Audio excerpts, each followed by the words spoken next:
Assalamualaikum warahmatullahi wabarakatuh. Alhamdulillah alladzi ja'alal ilma taharatan linnufus wa hadiyan ilal haq wa nuran lil basair wa tariqan ilal jannah. Asyhadu an la ilaha illallah wahdahu la syarika lah wa asyhadu anna Muhammadan abduhu wa rasuluh la nabiyya ba'da. Allahumma shalli wa sallim wa barik ala hadzal nabiyil karim nabiyina Muhammadin wa ala alihi wa sahbihi ajmain. Bapak Ibu jamaah sekalian rahimakumullah.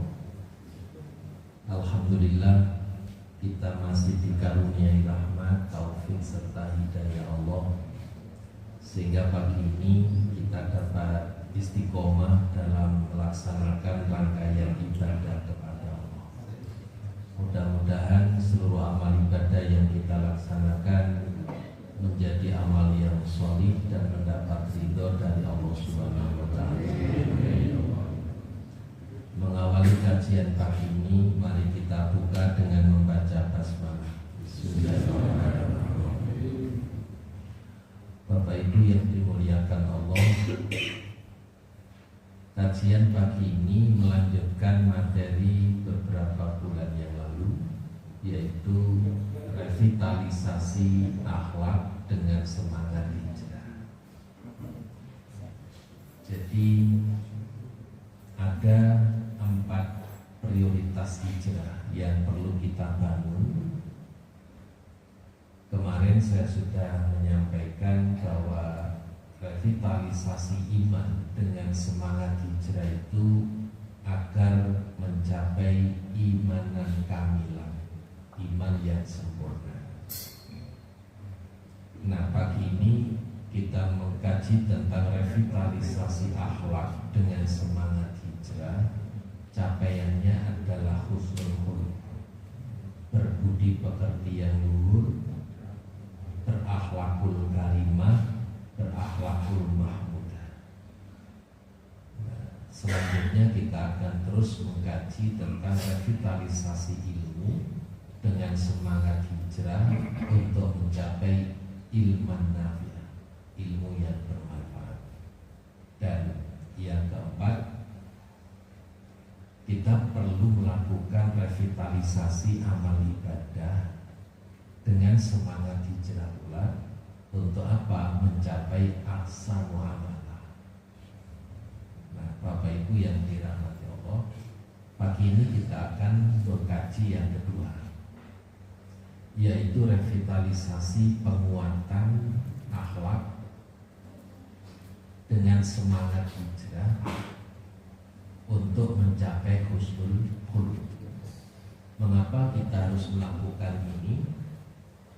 Bapak Ibu yang dirahmati Allah, kita sedang bertemu dengan realitas akhir zaman yang diwarnai dengan akhlak tercela.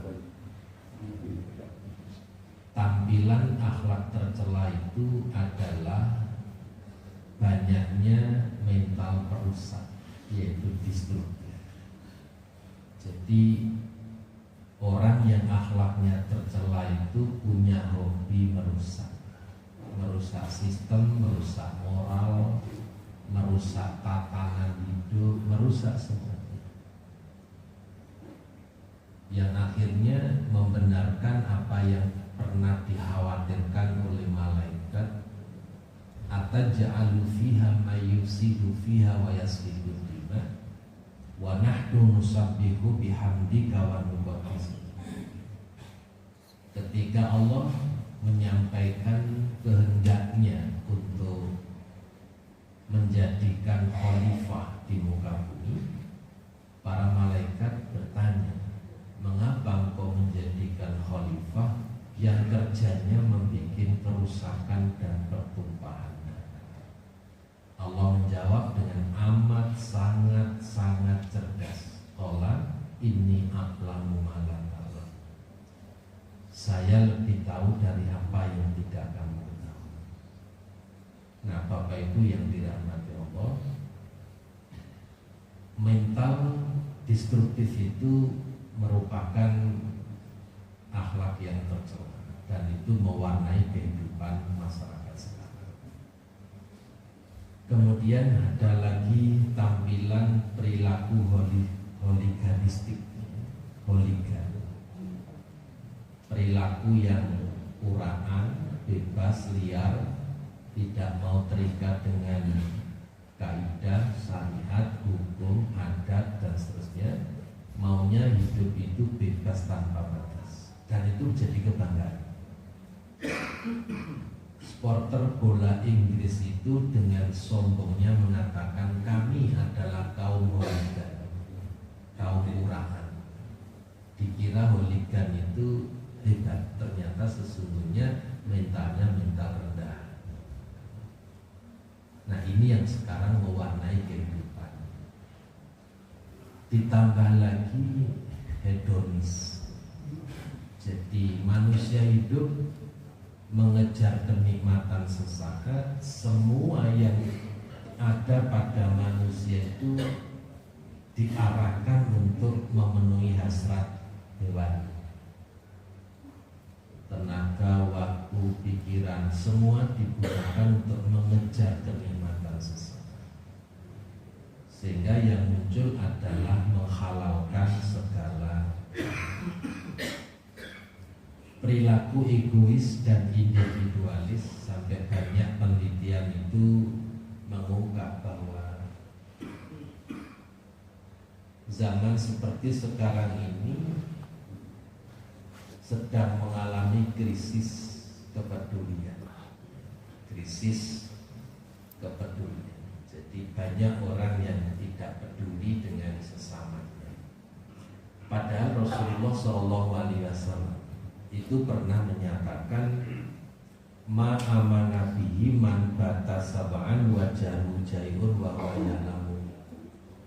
Tidak termasuk orang yang beriman kepadaku kalau semalaman tidur nyenyak karena kekenyangan, sedangkan tetangganya tidak bisa tidur karena kelaparan, wa huwa ya'lamu bi, dia tahu tapi tidak mau tahu.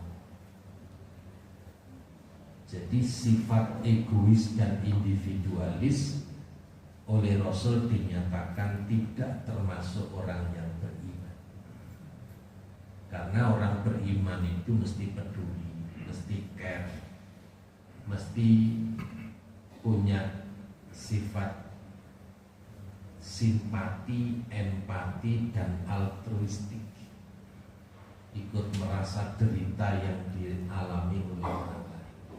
Maka orang yang hanya mementingkan dirinya sendiri, tidak peduli dengan kesulitan yang dihadapi oleh orang lain, oleh Rasul dinyatakan ma'amanah, tidak termasuk orang yang beriman kepada. Ini jadi wali. Apalagi realitas yang kelima, al-haraj. Kita sedang berada di suatu zaman yang diwarnai dengan al-haraj, yaitu pembunuhan. Dan luar biasa, sadis sekali. Dan ini tidak hanya membunuh nyawa, tapi banyak pembunuhan yang terjadi. Pembunuhan karakter, pembunuhan masa depan, pembunuhan mata pencaharian, pembunuhan kreativitas, dan banyak lagi pembunuhan yang berkembang. Kemudian ada eksploitasi nilai, sehingga manusia menjadi tidak bernilai karena nilai diperas, sehingga manusia hidup tanpa nilai. Padahal kemanusiaan manusia itu baru nampak kalau menjunjung tinggi nilai. Semakin merendahkan nilai dalam kehidupan, ya status manusia itu ya serendah nilai yang dimiliki. Sama dengan begini, Bapak. Seseorang itu kalau bisa menghargai peranan dan jasa orang lain, dia orang yang bernilai. semakin rendah dalam menghargai dan menilai orang lain, maka kualitasnya ya serendah itu. Termasuk orang itu kalau memberi itu cermin nilai. Kalau sotil odol dikasihkan orang, ya kualitas orang yang memberi itu sekualitas sotil odol. Tahu sotil? Kalau wajan pesok dikasihkan orang, ya kualitas pemberi itu senilai wajan pesok. Padahal Allah Subhanahu wa taala menjelaskan, lan tanalul birra hatta tunfiqu mimma tuhibbun. Jadi pemberian yang sempurna itu kalau orang yang memberi itu masih sayang, masih mencintai apa yang diberikan. Kalau sudah dilihat sendiri, lihat saja sudah muat diberikan orang, nilai orang itu ditentukan. Nah sekarang ini terjadi eksploitasi nilai itu. Ada defisit akhlak atau miskin akhlak.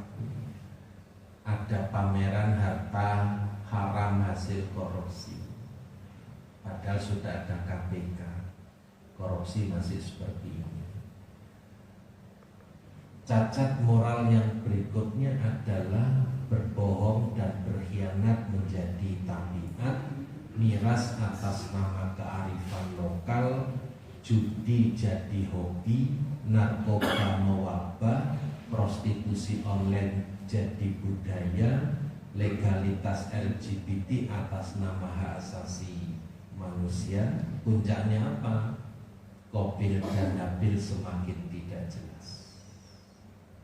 Karena apa? Qabil diberi kostum Habil dan Habil dikesankan seperti Qabil. Maka wajah manusia tidak lagi satu, tapi berwajah dua, bahkan berwajah sedasar, namanya dosa mongkol. Ini yang jadi warna. Bapak Ibu yang dirahmati Allah, Rasulullah Shallallahu Alaihi Wasallam pernah mengingatkan, semakin dekat kiamat maka berkuranglah ilmu dan manusia dirasuki sifat rakus, fitnah merajalela, banyak al-haraj. Qalu ya Rasulullah ayyuma huwa? Qala al-qatlu al-qatlu. Para sahabat bertanya, apakah al-haraj itu ya Rasulullah? Beliau menjawab, pembunuhan-pembunuhan. Ini yang sekarang lagi sedang drama yang sedang kita saksikan. Tidak tahu babak berapa drama itu. Tentu ada babak-babakan. Hadis lain menegaskan, sungguh akan datang pada manusia tahun-tahun yang sangat menipu. Para pendusta pada zaman itu dianggap sebagai orang yang jujur, sementara orang yang jujur dianggap pendusta. Para pengkhianat pada zaman itu dipercaya, sementara orang-orang yang amanah dianggap pengkhianat. Pada zaman itu pula Ruwaibidah banyak berbicara. Qila wama Ruwaibidah qala ar-rajulun nafi ar-rajulu tafihu yatakallamu fi amril amma. Orang dungu yang membicarakan urusan manusia. Nah Bapak Ibu yang dirahmati Allah, dua hadis Rasul inilah yang sekarang sedang kita alami. Padahal sabda Rasul ini tidak untuk kita tunggu menjadi kenyataan, tapi seharusnya diantisipasi sebelum fenomena ini menjadi kenyataan. Karena itu sesungguhnya memahami hadis seperti ini bukan lantas justifikasi bahwa terjadinya fenomena yang disampaikan Rasul itu menjadi kenyataan, tetapi harus diantisipasi. Jangan sampai menjadi kenyataan. Karena Rasulullah sudah memberikan warning Namun saat kenyataannya ini terjadi, dan komentar orang ini kan sudah diramalkan oleh Rasul. Memangnya Rasul beramal? Jadi hadis-hadis semacam ini harusnya diantisipasi, jangan sampai terjadi. Nah, Bapak Ibu yang dirahmati Allah, realitas defisit moral seperti ini harus diantisipasi. Dengan apa? Melakukan revitalisasi akhlak. Akhlak itu sistem ajaran Islam yang menyempurnakan seluruh sistem ajaran Islam. Akidah itu bisa sempurna karena akhlak, ibadah itu sempurna karena akhlak, syariat sempurna juga karena akhlak, muamalah sempurna juga karena akhlak. Untuk itu maka kita perlu strategi yang jitu agar penanaman akhlak itu bisa berjalan efektif sampai melahirkan revitalisasi akhlak. Maka kita perlu memahami metode akhlak, metode menanamkan akhlak. Ada 3 metode yang dibangun oleh para ulama akhlak di dalam menanamkan akhlak kepada kita, terutama sekali kepada generasi kita. Bahwa jiwa itu harus dikosongkan dari sifat-sifat tercela. Metode ini disebut takhalli bil akhlaqis sayyi'ah, yaitu proses pembersihan diri dari sifat-sifat tercela.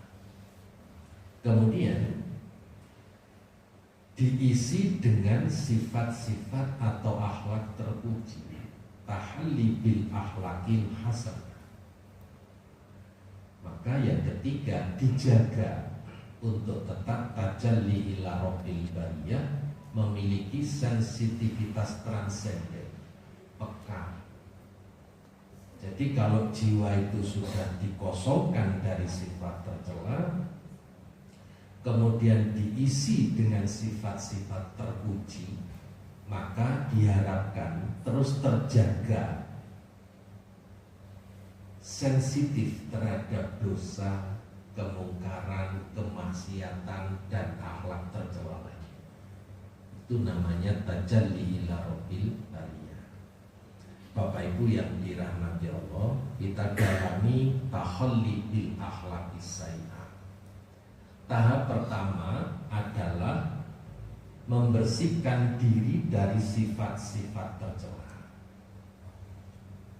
Banyak sifat tercela itu sifat hasad, munafik, sombong, suudzon, kufur, dendam, putus asa, ghibah, namimah, dan seterusnya. Ini yang harus dibersihkan dari jiwa seseorang. Sehingga apa? Jiwa itu kalau bersih dari sifat-sifat tercela, maka sensitif terhadap kotoran. Ilustrasinya ini loh. 2 gambar ini adalah sebuah perbandingan antara kamar mandi, bak mandi yang kotor dengan kamar mandi dan bak mandi yang bersih. Kamar mandi dan bak mandi yang kotor akomodatif dengan kotoran. Berapapun kotoran yang di situ, damai-damai saja bersama kotoran. Andai kata ada bangkainya tikus pun juga diterima. Karena apa? Bak mandi yang kotor akomodatif dengan kotoran. Manusia itu kalau sifatnya tercela, ada tambahan-tambahan baru sifat tercela masuk. Semakin menguatkan kotornya jiwa manusia. Beda dengan bak mandi yang bersih. Bak mandi yang bersih itu sensitif terhadap kotoran. Kalau bak mandi ini bersih, ada semut jatuh itu kelihatan. ada gosok gigi jatuh itu kelihatan, ada jarum jatuh kelihatan. Tapi kalau bak mandi kotor, ada coro yang tidak kelihatan, ada tokek yang tidak kelihatan. Karena apa? Akomodatif dengan kotor. Nah, jiwa manusia itu kalau bersih dari kotoran itu sensitif. Itulah yang disebut tajalli ila rabbil bariyah, memiliki sensitivitas transenden. Nah, Bapak Ibu, saya sampaikan ilustrasi yang kedua. Ini adalah pasar ikan. Penjual ikan sudah terbiasa dengan aroma ikan karena setiap hari bergumul dengan ikan, mulai dari ikan teri sampai ikan kakap, sudah kompromi terus. Tapi orang yang tidak terbiasa ke pasar ikan tidak kuat menahan aromanya ikan, sehingga seringkali cari jalan pintas, gosek biar tidak bau aroma ikan. Bapak Ibu, orang yang hobi ghibah tidak merasa berdosa karena sudah terbiasa ghibah, seperti bakul ikan terbiasa menikmati aromanya ikan.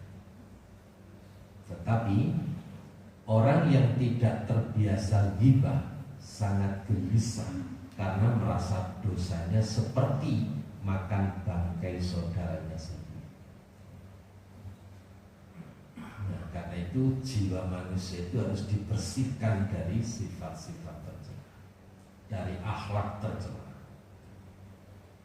Nah, oleh karena itu Allah Subhanahu wa Ta'ala di dalam menanamkan ajaran itu langsung jelas, konkret, dan sistemik.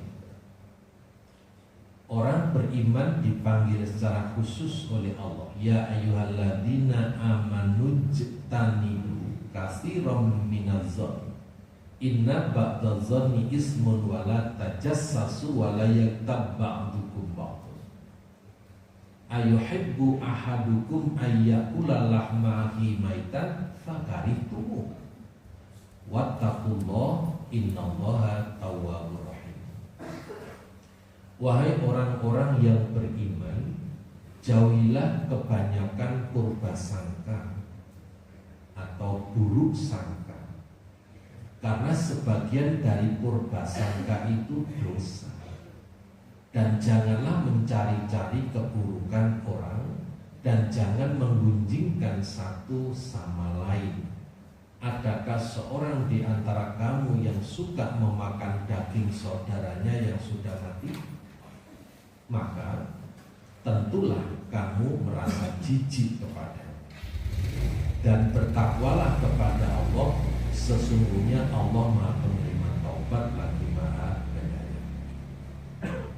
Bapak Ibu yang dirahmati Allah, ayat yang saya tandai warna merah itu adalah kalau orang sudah punya hobi menggunjing itu tidak pernah merasa berdosa. Tapi kalau orang tidak punya hobi menggunjing, apabila terlanjur menggunjing itu mesti gelisah. Karena apa? Jiwanya ada sesuatu yang masuk yang tidak disukai. Jiwa manusia itu senang dengan kebaikan. Fitrah manusia itu selalu menerima kebaikan dan menolak segala yang tidak baik. Maka orang yang baik yang nggak pernah gunjing, begitu terlibat pergunjingan gelisah karena ada kotoran yang masuk ke dalam. Itulah sensitivitas transenden. Bapak Ibu yang dirahmati Allah, struktur ayat ini sangat menarik untuk didalami, yaitu apa? Awalnya Allah melarang suudzon. Mengapa suudzon kok tidak tajasus dulu? Ternyata ini ibarat anak tangga. Orang itu kalau sudah suudzon, buruk sangka, maka kemudian tajasus. Dan kalau sudah tajasus, mesti ghibah. Kalau sudah ghibah, mesti namimah. Kalau sudah namimah, mesti menebar fitnah. Itu anak tangga yang runtuh sampai 9. Karena itu suudzon itu bibit penyakit hati, penyakit rohani yang paling unggul. Bibit penyakit rohani yang paling unggul itu adalah suudzon, buruk sangka. Karena buruk sangka ini kemudian meningkat menjadi tangga-tangga berikutnya sampai puncak ada 9. Yang pertama suudzon, buruk sangka. Orang buruk sangka itu kemudian diikuti dengan tajasus, mencari-cari aib, kekurangan, kesalahan orang yang disuudzoni. Untuk apa? Untuk justifikasi terhadap suudzonnya. Orang buruk sangka berusaha untuk membenarkan buruk sangkanya dengan aktivitas tajasus. Dan kalau tajasus itu sudah didapat, menjadi bahan yang sangat lezat untuk ghibah. Bapak Ibu, orang tidak akan mungkin ghibah tanpa bahan. Maka semakin banyak bahan, semakin khusyuk dalam berghibah. Wartawan tidak mungkin menulis berita tanpa sumber berita. Karena itu wartawan selalu mencari sumber berita untuk ditulis menjadi sebuah berita. Orang suudzon itu dilanjutkan dengan tajasus. Kalau sudah tajasus menjadi bahan lezat untuk ghibah. Naik lagi tangga keempat, yaitu namimah, mengadu domba. Jadi lalat merah, tukang sebar penyakit masyarakat. Kalau sudah namimah, maka tersebarlah fitnah yang kelima. Jadi suudzon, tajasus, ghibah, namimah, fitnah yang kelima. Kalau sudah fitnah, timbullah permusuhan. Kalau sudah permusuhan, diwarnai, dihiasi oleh kebencian. Karena tidak ada cerita orang bermusuhan saling menyayangi, itu tidak pernah terjadi. Orang kalau sudah bermusuhan mesti saling membenci. Apa berhenti di situ? Masuk ke 8. Kalau sudah membenci, kemudian mendengki. Kalau sudah mendengki, puncaknya adalah dendam. Saya ulang, 9 tangga yang diproduk oleh suudzon. Suudzon, tajasus, ghibah, namimah, fitnah, permusuhan, kebencian, kedengkian, dendam. 9 tangga yang diproduk oleh suudzon. Karena itu mengapa Allah Subhanahu wa ta'ala mendahulukan suudzon, larangan. Karena dengan suudzon itu menjadi terus berkembang. Nah, oleh karena itu Bapak Ibu, sifat-sifat seperti ini harus dibersihkan karena merugikan diri dan orang lain. Nah, inilah upaya hijrah, semangat hijrah untuk revitalisasi akhlak. Dengan begitu lahirlah husnul khuluq. Kemudian tahap kedua yaitu tahalli bil akhlaqil hasanah. Kalau jiwa itu sudah bersih dari sifat-sifat tercela, maka mengisi dan membiasakan diri dengan sifat-sifat terpuji atau mahmudah. Contoh, sifat syukur, husnuzon, pemaaf, ta'awun, amanah, sabar, dan tawakal. Nah, Bapak Ibu yang dirahmati Allah, untuk mendukung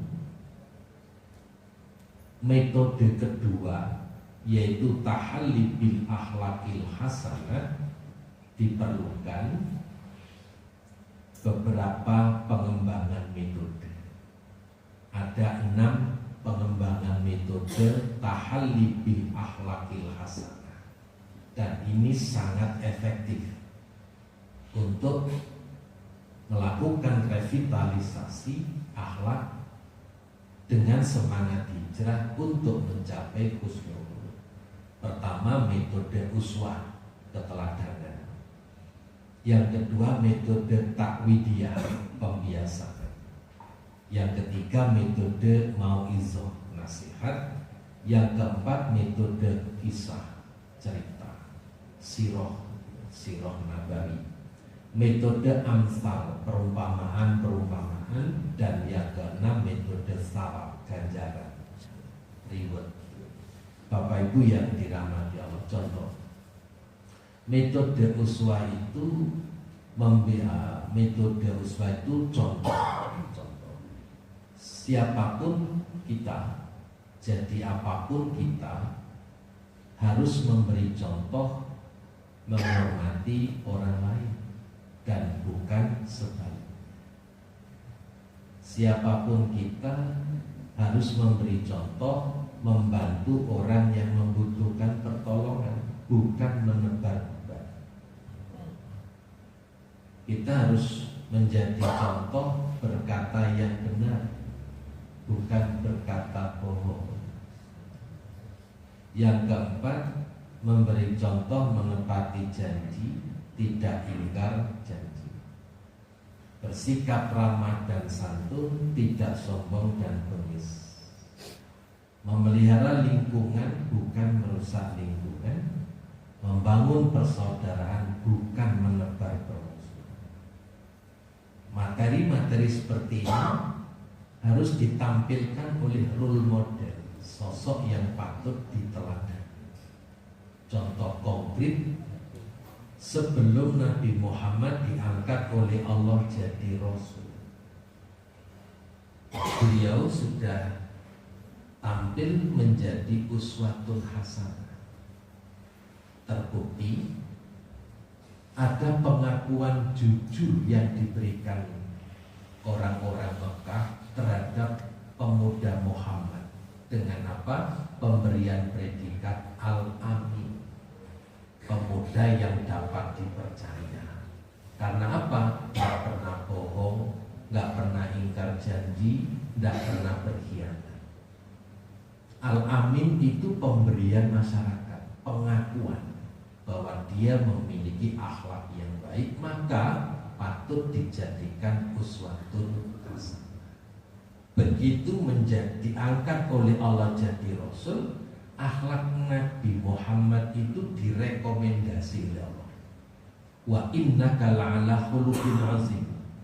Sesungguhnya kamu Muhammad benar-benar memiliki budi pekerti yang agung. Itu yang merekomendasi itu Allah. Bapak dapat surat dari manapun, kalau itu direkomendasi mulai dari presiden sampai menteri, memiliki kekuatan. Nah, akhlaknya Nabi itu recommended karena yang merekomendasi itu Allah.